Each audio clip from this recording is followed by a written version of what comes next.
Hello everyone, welcome to sleepy classes. आज के premix में हम 5 क्वेश्चंस यहाँ पर डिस्कस करेंगे एंड पर्टिकुलरली एग्रीकल्चर सेक्शन से डिस्कस करेंगे। आइए शुरुआत करते हैं। तो सभी को पता है कि एक स्पेशल टेलीग्राम ग्रुप यहाँ पर बनाया गया है, तो आप भी इस ग्रुप का हिस्सा जरूर बनिए, जिसमें प्रीमिक्स के वीडियोस, पीडीएफ्स, ये सभी चीज़ें अपलोड की जाती हैं। अपार्ट फ्रॉम दैट, जो इंपॉर्टेंट एस्पेक्ट रहता है प्रीमिक्स का, कंपाइलेशंस का, कि आपको एक साथ सारे क्वेश्चंस वहाँ पर एक फॉर्मेट में मिलते हैं ताकि आप अपनी प्रैक्टिस भी कर सकें।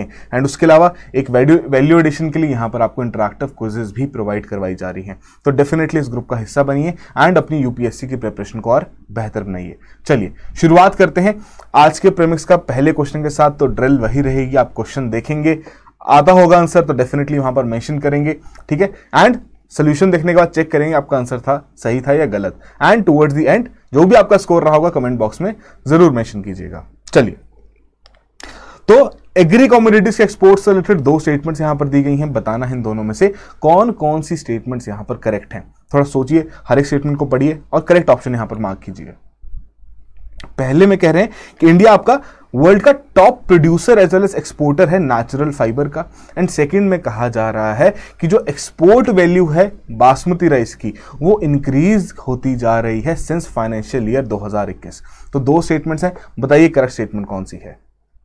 तो देखिए, ये जो आपको 2 स्टेटमेंट्स यहां पर दी गई हैं, रीसेंट एक रिपोर्ट, एक पर्टिकुलर पब्लिकेशन यहां पर निकाली गई थी सरकार द्वारा, उसी के आधार पर ये 2 स्टेटमेंट्स यहां पर रखी गई हैं। और उस पब्लिकेशन में यही बताया गया था कि क्या स्टेटस रहा है हमारे एग्रीकल्चरल एक्सपोर्ट्स का 2022-2023 में। तो प्रोविजनल डेटा यहां पर प्रोवाइड किया गया था। तो उसी के आधार पर इंडिया वर्ल्ड का टॉप प्रोड्यूसर तो है, बट एक्सपोर्टर की कैटेगरी में इंडिया 2nd रैंक पर यहां पर आता है। Of what? Of natural fibre. अच्छा, नेचुरल फाइबर में बेसिकली कौन कौन सी क्रॉप्स इंक्लूड की जाती हैं जरूर पता होना चाहिए, तो कमेंट बॉक्स में जरूर मेंशन कीजिए। पहला होमवर्क आपके लिए यहां है।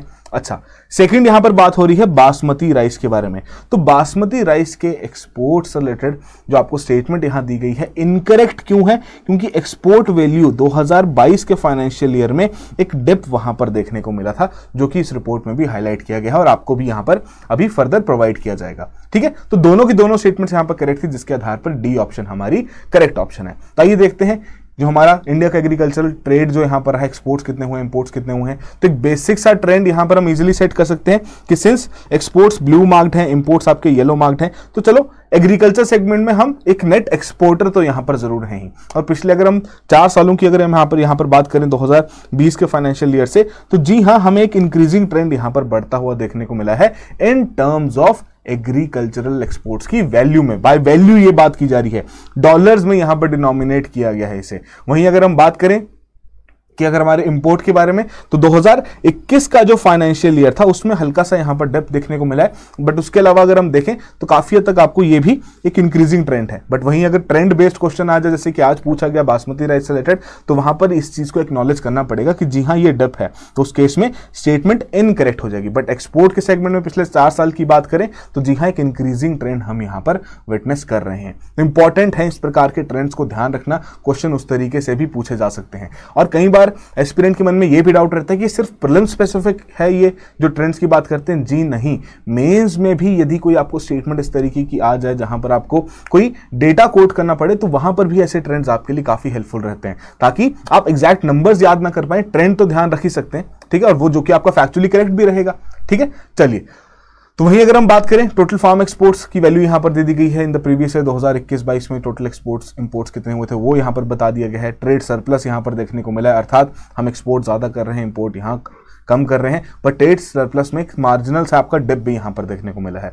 हाउएवर जो इंपोर्ट है फर्टिलाइजर्स का, वो यहां पर बढ़ता हुआ देखने को मिला है। And with respect to natural fibre कि जो हमारी बीटी कॉटन की कल्टीवेशन यहां पर की जा रही है एंड ग्लोबल प्राइसेस भी ठीक ठाक वहां पर रह रहे हैं, हाई रह रहे हैं, तो उसकी वजह से इंडिया भी यहां पर इमर्ज हुआ है as world's top producer ahead of China in this particular case. And second exporter, second number पर एक्सपोर्टर आया है हमारे से पहले यहां पर यूएस है of natural fibre. Again homework याद करवा रहा हूं, बताइए नेचुरल फाइबर में आपकी कौन कौन सी क्रॉप्स यहां पर इंक्लूड की जाती हैं, ठीक है। तो वही चीज फिर अगर हम बात करें जो सेकंड स्टेटमेंट थी बासमती राइस के केस में, तो ये रहा एग्रीकल्चरल एक्सपोर्ट के कंटेक्स्ट में जो हमारी वैल्यू ने 2021-22 ने यहां पर डप मारा था। फिर फर्दर यहां पर थोड़ी सी इंप्रूवमेंट हमें देखने को मिली है। बट वहीं मरीन प्रोडक्ट्स के बारे में बात करें तो भैया टॉप ऑफ द सेगमेंट यहां पर देखने को मिले हैं तीनों साल में। ठीक है, तो इंपॉर्टेंट रहते हैं ऐसे आपके ग्राफ्स। और इसमें मैं दोबारा रिपीट करूंगा, बिल्कुल रटने मत बैठ जाना कि हाँ जी एक वैल्यू पता होनी चाहिए, बस हल्का सा ट्रेंड दिमाग में रहे, टॉप 5 कमोडिटीज के बारे में पता रहे, सीक्वेंस में याद रहे,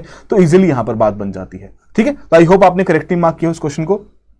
आगे बढ़ते हैं, एग्रीकल्चरल स्कीम से रिलेटेड यहां पर ये क्वेश्चन रखा गया है, पेयर्स दिए गए हैं, स्कीम्स और किन मिनिस्ट्रीज द्वारा वो लॉन्च की गई हैं, बताना है कितने पेयर्स यहां पर करेक्ट हैं। पहले में कह रहे हैं agri infra fund, ministry of food processing and industries. Second में कह रहे हैं Pradhan Mantri Kisan Sampada Yojana, ministry of agriculture and farmers welfare. Third में कहा जा रहा है जो आपकी एलोकेशन की जाती है फूड ग्रेन्स की under the national food security act, ये ministry of consumer affairs, food and public distribution की है। तो बताइए कौन सा पेयर यहां पर करेक्ट है। और एक तो आप इजिली यहां पर मार्क कर ही सकते हैं, बहुत इजिली। तो बिल्कुल जो थर्ड यहां पर हमारा पेयर है जिसमें एलोकेशन की बात की गई है फूड ग्रेन्स के under the national food security act, वो बिल्कुल यहां पर ministry of consumer affairs, food and public distribution के तहत ही एक इनिशिएटिव, एक स्कीम यहां पर रखी गई है। बट वहीं अगर हम बात करें प्रधानमंत्री किसान संपदा योजना के बारे में, तो ये आपका मॉस्पी का स्कीम है, फूड प्रोसेसिंग की ये स्कीम है। वहीं एग्री इंफ्रा फंड है, वो बेसिकली हमारा मिनिस्ट्री ऑफ एग्रीकल्चर का स्कीम है। बट अब एग्री इंफ्रा फंड की काफी सारी बाकी मिनिस्ट्रीज की स्कीम के साथ यहां पर कन्वर्जेंस हो चुकी है, तो पता होना जरूरी कि एग्जैक्टली एग्री इंफ्रा फंड क्या है, जरूर इसे पढ़िएगा। ठीक है, चलिए, तो उस हिसाब से पहला ही हमारा जो सिर्फ फर्स्ट ऑप्शन है कि वन ओनली की एक ही पेयर यहां पर करेक्ट है, वही हमें यहां पर देखने को मिल रहा है, ये दोनों यहां पर इनकरेक्ट है। ठीक है, अच्छा अब हम इसे डिस्कस क्यों कर रहे हैं कि रिसेंटली यूनियन कैबिनेट जो कि प्रधानमंत्री द्वारा चेयर की गई, उन्होंने अप्रूव की constitution and empowerment of an inter ministerial committee जो क्या काम करेगी, for the facilitation of world's largest grain storage plan in cooperative sector, जिसके तहत ऑब्जेक्टिव यहां पर यह रखा गया है कि हम एक काफी बड़ा एक स्टोरेज प्लान यहां पर तैयार करेंगे जिसमें सभी मिनिस्ट्रीज की यहां पर कंट्रीब्यूशन देखने को मिलेंगी, जिसके आधार पर कन्वर्जेंस प्लान तैयार करने की बात की गई है, जिसमें रिस्पेक्टिव मिनिस्ट्रीज की कौन कौन सी स्कीम्स कन्वर्ज करने के लिए कहा गया है उसकी एक बेसिक सी लिस्ट यहां पर दी गई है। कि ministry of agriculture and farmers welfare की बात करें तो ये 4 स्कीम्स के बारे में यहां पर बात की गई है। वहीं मिनिस्ट्री ऑफ फूड प्रोसेसिंग के बारे में बात करें तो ये 2 स्कीम्स के बारे में यहां पर बात की गई है, जिसमें प्रधानमंत्री formalisation of micro food processing enterprises scheme बहुत इंपॉर्टेंट है आपके लिए, प्रधानमंत्री किसान संपदा योजना यहां पर होगी। फिर वहीं जो आपकी ministry of consumer affairs, food and public distribution है, उनकी जो 2 इंपॉर्टेंट इनिशिएटिव्स या फिर स्कीम्स हैं, क्या लोकेशन करते हैं फूड ग्रेन्स की, एंड प्रोक्योरमेंट ऑपरेशंस भी इनके द्वारा कंडक्ट किए जाते हैं एमएसपी प्राइस पे, ये दोनों इस पर्टिकुलर मिनिस्ट्री के इनिशिएटिव है। तो इंपॉर्टेंट है इस तरीके से स्टैटिक पोर्शन की भी नॉलेज होना। हालांकि क्वेश्चन की जो हम कह सकते हैं ना एसेंस है, वो कहीं ना कहीं हमने डिराइव कहां से की, करंट अफेयर में था तो वहां से पूछ लिया गया, बट स्टैटिक पोर्शन भी पता होना यहां पर जरूरी है। आई होप आपने भी इस बेसिक क्वेश्चन को करेक्टली यहां पर मार्क किया हो। चलिए, फूड सेफ्टी इंडेक्स से रिलेटेड यहां पर बात की जा रही है कि इवेल्युएट करता है ये index performance of states as well as union territories across 6 different aspects of food safety. तो इनमें से कौन सा एक ऐसा एस्पेक्ट है जो कि फूड सेफ्टी का इसमें इंक्लूड नहीं किया जाता। 4 ऑप्शन दी गई हैं। पहला फूड टेस्टिंग इंफ्रास्ट्रक्चर, सेकंड में कंज्यूमर एम्पावरमेंट के बारे में बात की गई, थर्ड में कंप्लायंस एंड फोर्थ में ऑडिटिंग फ्रेमवर्क। तो क्या लगता है आपको, तो यहां जो 4th ऑप्शन है ऑडिटिंग फ्रेमवर्क, ये यहां पर इंक्लूड नहीं किया जाता। ये फ्रेमवर्क यहां पर ये पर्टिकुलर एस्पेक्ट इस चीज में नहीं देखा जाता। ठीक है, तो फूड सेफ्टी इंडेक्स नाम से क्लियर हो रहा है कि किस प्रकार से respective state governments as well as UTs द्वारा कितने एफर्ट्स यहां पर रखे जा रहे हैं फूड सेफ्टी एनहांस करने के लिए, उसको कहीं ना कहीं इवेल्युएट करेगा और उसके बेसिस पर ये स्टेट्स और यूटीज को यहां पर रैंक करने का काम करेगा। तो वही चीज हमने देखी कि जून के महीने में ये index 5th state food safety index यहां पर लॉन्च किया गया था on the occasion of world food safety day. ठीक है, जो कि इवैल्यूएट करता है परफॉर्मेंस इन सभी आपके स्टेट्स और यूटीज की। 6 एस्पेक्ट्स हैं, कौन कौन से लिस्ट यहां पर दे दी गई हैं, जरूर अपने नोट्स में कंपाइल करके रखेगा कि ह्यूमन रिसोर्सेज का कैसे यूज किया जा रहा है, इंस्टीट्यूशनल डेटा अवेलेबल है या नहीं, कंप्लायंस किस तरीके से फॉलो किया जा रहा है, testing food testing infrastructure available है या नहीं, training as well as capacity building के ऊपर कितने इनिशिएटिव्स रखे जा रहे हैं, कंज्यूमर को एम्पावरमेंट किया जा रहा है नहीं किया जा रहा, या जो आपका ये पर्टिकुलर इंडेक्स है इसमें इंप्रूवमेंट है रैंकिंग में या नहीं। तो इस एस्पेक्ट को भी यहां पर इंक्लूड किया जाता है। तो उस हिसाब से अलग अलग कैटेगरीज में अलग अलग रैंक्स यहां पर दिए गए हैं। बहुत इंपॉर्टेंट है, इस तरीके से कई बार स्टेट पीसीएस में डायरेक्टली रैंक बेस्ड क्वेश्चन पूछ लिया जाता है। ठीक है, तो आई होप ये पूरी कहानी यहां पर आपको समझ में आ गई हो इस क्वेश्चन से रिलेटेड। चलिए आगे बढ़ते हैं। Open market sale scheme, fourth question, इससे रिलेटेड 3 स्टेटमेंट्स, अगेन वही नेचर यूपीएससी का, कितनी स्टेटमेंट्स यहां पर करेक्ट हैं। पहले में कह रहे हैं कि अंडर दिस पर्टिकुलर स्कीम जो हमारा फूड कॉर्पोरेशन ऑफ इंडिया है वो सेल करता है surplus stocks of wheat and rice at pre determined prices through e auction, open market में। सेकंड में कह रहे हैं जो एफसीआई कंडक्ट करता है यहां पर ऑक्शंस, वो करता है किसी के ऊपर, एक प्लेटफॉर्म के ऊपर जो कि हमारा एनसीडीईएक्स का है, national commodity and derivatives exchange limited. Third में कह रहे हैं कि रिसेंटली जो आपके सेल है व्हीट और राइस की अंडर दिस पर्टिकुलर स्कीम वो डिसकंटिन्यू कर दी गई है फॉर ऑल स्टेट गवर्नमेंट्स। तो 3 स्टेटमेंट्स दी गई हैं, बताइए कितनी स्टेटमेंट्स यहां पर करेक्ट हैं। तो basically open market and sale scheme, हो सकता है आपने कभी इसके बारे में ना सुना हो, यदि सुना है तब तो बहुत ही अच्छी बात है। तो बेसिकली इस स्कीम के तहत जो हमारा फूड कॉर्पोरेशन ऑफ इंडिया एक सरकारी एजेंसी है जिसके ऊपर बहुत बड़ा दारोमदार यहां पर रखा गया है प्रोक्योरमेंट करने का एंड फर्दर आगे जाके उस प्रोक्योरमेंट की हुई फूड ग्रेन्स को एलोकेट करने का।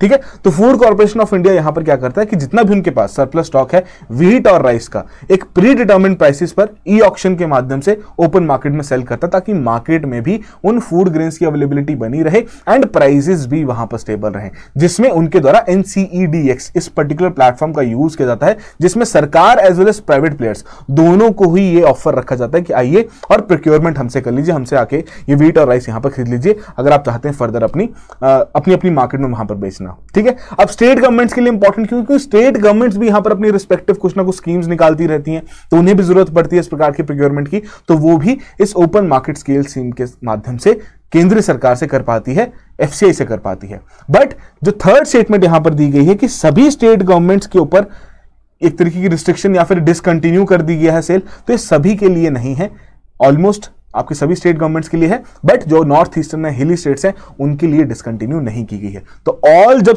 वर्ड यहां पर लग गया तो कहीं ना कहीं आप थोड़ा सोच सकते हैं कि थोड़ी एक्सट्रीम वर्डेड स्टेटमेंट होगी, जो आपके ऐसे हिली टेरेन वाले रीजन्स हैं या फिर ऐसे स्टेट्स हैं जहां पर कोई नेशनल कैलेमिटी चल रही है, वॉर लाइक सिचुएशन क्रिएट हो चुकी है, तो उनमें अभी भी ये सेल की जाएगी व्हीट और राइस की। ठीक है, इस स्कीम के माध्यम से। ठीक है, तो तीनों की तीनों स्टेटमेंट्स में से 2 स्टेटमेंट्स हमारी करेक्ट हैं, जिसके आधार पर बी ऑप्शन यहां पर हमारा करेक्ट ऑप्शन है। तो रिसेंटली सेंटर ने डिसाइड किया है, वही जो मैंने आपको कहा कि डिसकंटिन्यू किया जाएगा sale of rice as well as wheat from the central pool of food grains under the open market sale scheme state governments को, ताकि जो प्राइस राइज यहां पर देखने को मिल रहा है उसको थोड़ा सा कर्व किया जा सके।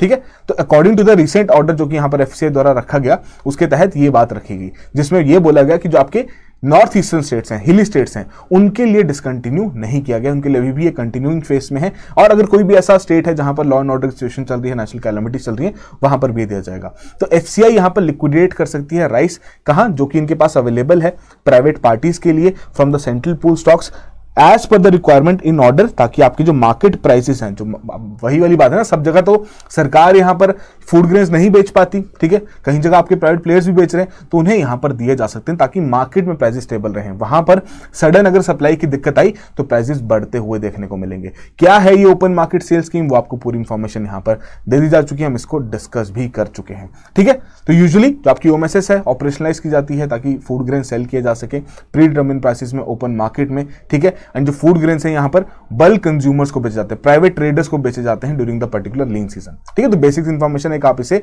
गो थ्रू कर सकते हैं, आपको आराम से ये चीजें समझ में आ जाएगी। चलिए लास्ट क्वेश्चन, अगेन एफसीआई से related, economic cost of FCI 2019 का प्रीवियस ईयर क्वेश्चन है। बड़ा ही क्रिटिकल और इंपॉर्टेंट सा क्वेश्चन रहता है, इस चीज के बारे में पता होना भी जरूरी है कि इकोनॉमिक कॉस्ट जो रहती है फूड ग्रेन्स की, किसे, फूड कॉर्पोरेशन ऑफ इंडिया को। ठीक है, कि फूड कॉर्पोरेशन ऑफ इंडिया जब यहां पर प्रोक्योरमेंट करती है, ठीक है, तो जो प्रोक्योरमेंट की जाती है वो एमएसपी प्राइसेस पे की जाती है, तो हमें पता ही है। ठीक है, तो वो जो एमएसपी प्राइसेस पे जब प्रोक्योरमेंट की जा रही है, तो एमएसपी के अलावा और भी तो कुछ कुछ कॉस्ट रहेंगी जो कि ऐड होंगी वहां पर, सही बात है। तो उसी कॉस्ट को यहां पर नाम दिया गया, जो फाइनल कॉस्ट यहां पर एफसीआई को पड़ती है, कि वो इकोनॉमिक कॉस्ट जो है फूड ग्रेन्स की एफसीआई के लिए, उसमें कौन कौन से पोर्शंस है, मिनिमम सपोर्ट प्राइस है, बोनस अगर कुछ है तो वहां पर ऐड किया जाएगा, पे टू द फार्मर्स, प्लस और कौन सी एंटिटी है, transportation cost, interest cost, procurement incidentals and distribution cost, या फिर procurement incidentals and charges for godowns. तो क्या लगता है आपको यहां पर क्या करेक्ट ऑप्शन होगा? 2019 का आपका प्रीवियस ईयर क्वेश्चन है। तो बेसिकली यहां जो हमारी प्रोक्योरमेंट इंसिडेंटल्स या फिर जो डिस्ट्रीब्यूशन कॉस्ट है ये भी यहां ऐड की जाती है। किस तरीके समझेंगे, ये एक पर्टिकुलर चार्ट यहां पर आपको दे दिया गया है। देखिए कि यहां पर इकोनॉमिक कॉस्ट ऐड कर दी गई, सही बात है। अब वो जो इकोनॉमिक कॉस्ट है उसमें हमने क्या बोला कि जो प्रोक्योरमेंट प्राइस है वो यहां पर एडेड है, जिसे हमने एमएसपी का यहां पर नाम दिया। उसके साथ क्या बोला जा रहा है कि कुछ और कॉस्ट भी है जो कि यहां पर ऐड की जाती हैं। चलिए अब समझते हैं। तो जो और कॉस्ट यहां पर रखी गई है उसमें दो टर्मिनोलॉजीज यहां पर यूज की गई हैं, प्रोक्योरमेंट की जो आपकी कॉस्ट लगेगी और जो डिस्ट्रीब्यूशन की यहां पर कॉस्ट लगेगी, ठीक है। अब प्रोक्योरमेंट की जो कॉस्ट है वो यहां पर ऐड कर देगी, जिसके तहत आपकी बहुत सारी और कॉस्ट यहां पर रखी जाती हैं, जिसमें आपके ट्रांसपोर्टेशन चार्जेस भी इंक्लूड किए जाते हैं। बट यहां पर जब हमारे पास ऑप्शन अवेलेबल है एक और हॉलिस्टिक नेचर की, जिसमें काफी सारी कॉस्ट कवर हो रही है जो कि एफसीआई द्वारा इनकर भी की जाती हैं, तो हम उसको क्यों ना मार्क करें। डेफिनेटली ट्रांसपोर्टेशन कॉस्ट इंपॉर्टेंट है, बट उस केस में हमें यह भी देखना है कि ऑप्शंस में और कौन कौन सी ऐसी हमारे पास ऑप्शंस अवेलेबल हैं, ऐसी चॉइसेस अवेलेबल हैं जो कि ज्यादा सूटेबल है यहां पर, ठीक है। तो इस चीज में वो चीज का ध्यान देना है। मैं ये नहीं कह रहा ट्रांसपोर्टेशन कॉस्ट नहीं रहती, ठीक है, वो डेफिनेटली यहां पर रहती है। जो गोडाउन्स के चार्जेस हैं वो भी यहां पर रहते हैं, बट सबसे हॉलिस्टिक जो हमारे पास ऑप्शन अवेलेबल है वो है ऑप्शन सी, जिसमें प्रोक्योरमेंट की कॉस्ट भी ऐड की गई है एज वेल एज डिस्ट्रीब्यूशन की कॉस्ट भी यहां पर ऐड की गई है, ठीक है। तो ये बेसिक सा क्वेश्चन था, प्रीवियस ईयर क्वेश्चन था, मुझे लगा इंपॉर्टेंट है इकोनॉमिक कॉस्ट जो एफसीआई को पड़ती है उसके बारे में आइडिया होना, ठीक है। तो आई होप ये पूरी कहानी यहां पर समझ में आ गई हो। तो जो भी आपका स्कोर रहा है कमेंट बॉक्स में जरूर मेंशन कीजिए और इसी तरीके से इस इनिशिएटिव को फॉलो करते रहिए। एंड अपार्ट फ्रॉम दैट, जब प्रैक्टिस की ही हम बात कर रहे हैं तो टेस्ट सीरीज बहुत इंपॉर्टेंट रोल वहां पर प्ले करती है आपकी ओवरऑल प्रिपरेशन में। तो उसी के तहत स्लीपी क्लासेस द्वारा परख यूपीएससी प्रीलिम्स टेस्ट सीरीज 2024 के लिए लॉन्च की गई है, जिसमें बहुत सारी चीज़ें आपको प्रोवाइड की जा रही हैं। 23 आपके सब्जेक्ट वाइज टेस्ट हैं, 7 FLTs यहाँ पर दिए जा रहे हैं। Apart from that mentorship support यहाँ पर प्रोवाइड की जा रही है।